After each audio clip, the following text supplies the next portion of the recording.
Ngabou Média bu leen fàtte abonné wu bés cloche de notification bi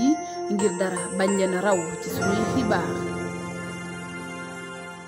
rafetlu bu baax ànd bi ngeen ànd ak ñun fii ci Ngabou Média ñeel xibaar yi ñu leen di jox mu mel ne mbokk yi fii ci Touba taw bi nga xam ne taw na ko tey jii ci guddi mu doon taw boo xam ne taw bu gàtt la waaye indi ay jafe-jafe ci yoon bi diggante dem bi ak dikk bi fii nag ci diwaan bu Touba gis ngeen mbokk yi noonu ngeen koy gisee xàll wi nga xam ne moo jëm ci diggante Mbàkke ak Touba soriwul dara jumaay Touba ji ngeen gis mu fees dell ba oto yi ak moto yi fu nekk ñu di fa teggee waaye nit ñi di sëmb ci biir li nga xam ne moom mooy ci biir taataa yi lee mu mel ne diggante bi ci xàll wi nga xam ne mooy autoroute bi jëm ci jumaay Touba ji miine wuñ ko woon muy taw di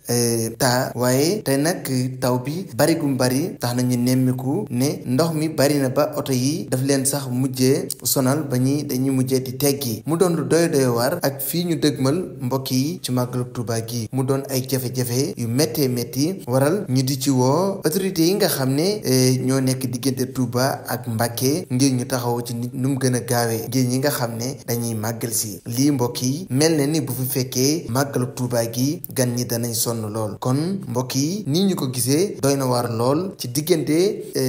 jumaay Touba ji soriwu ko dara ci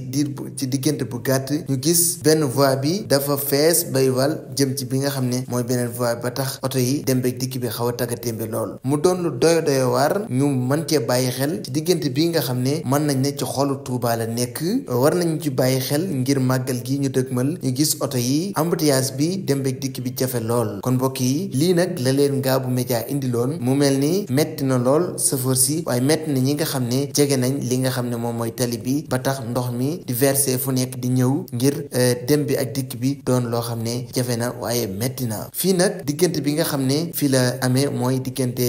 28 bi muy fi nga xam ne moom mooy rond-point bi nga xam ne moo nekkee ci diggante côté Mbal jëm fi nga xam ne moom mooy jumaay Touba ji tax na nag mbokk yi di ci woote wàllu fu nekk ngir ñu ñëw taxaw lii bala beneen taw di ko fi fekkaat surtout taw bu metti bi nga xam ne taw na ko mu doon taw boo xam ne metti na lool ba jur embouteillage waaye jur ay jafe-jafe ci diggante dem bi ak dikk bi rawatina màggalu Touba gi ñu dëgmal fii ci dëkk bu sell bii di Touba kon mbokk yi lii la leen Ngabou Média indiloon doon leen ko